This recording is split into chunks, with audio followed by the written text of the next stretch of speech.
And they carry your loads to a land that you could not have reached except with difficulty to yourselves. We know that certain animals can go on mountain passes, through valleys, difficult and rough terrain. Indeed, your Lord is kind and merciful. And He created the horses, mules, and donkeys for you to ride and as adornment. So not only are these a means that you ride or you go from one place to another, or you put things upon them and they carry those things from one place to another, they're also an adornment for you. And we know that horses are a source of great pride for people. And He creates that which you do not know. And horses are also a source of status symbol. The greater the breed of the horse, the greater the status symbol. And upon Allah is the direction of the right way, and among them are those deviating. And if He willed, He could have guided you all. He has created all these different things, and then He tells us He also guided you. He gave you guidance as well, specifically how to live your lives. But there are those who deviate from it, and thus they're wandering blindly. And if He willed, He could have guided you all. He could have forced the guidance upon you, but that is not His way. هُوَ الَّذِي أَنزَلَ مِنَ السَّمَاءِ مَاءً. It is He who sends down rain from the sky. لَكُم مِّنْهُ شَرَابٌ وَمِنْهُ شَجَرٌ فِيهِ تُسِيمُونَ. From it is drink, and from it is foliage, in which you pasture. He causes to grow for you thereby the crops, olives, palm trees, grapevines, and from all the fruits. Indeed, and that is a sign for a people who give thought. It's a sign of His creation. It's a sign that He is only one. It's a sign that He should be believed in. And He has subjected for you the night and the day, and the sun and the moon, and the stars are subjected by His command. Indeed, and that are signs for a people who reason. So the sun and the moon alternately following one another.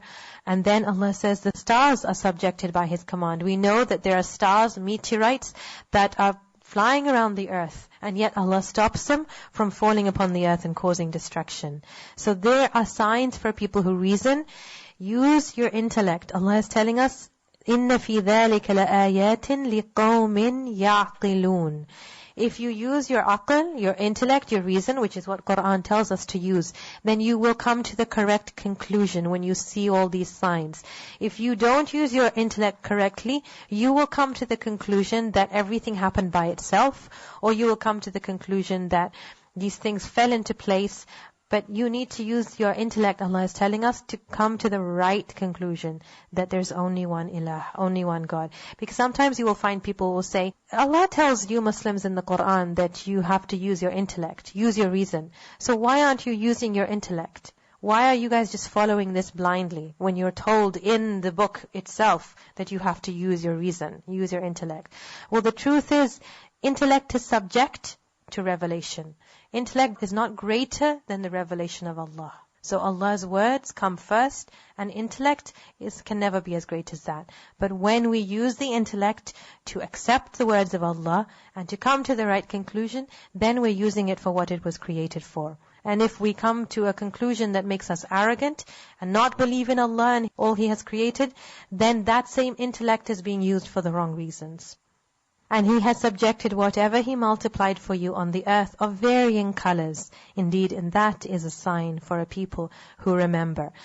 Even varying colors are mentioned by Allah. What varying colors? If you've ever been to a specifically flower gardens where people grow different types of flowers, different colors, different shades. And not just flowers, but in the trees. When it's fall, when the autumn time comes, then different colors of the leaves.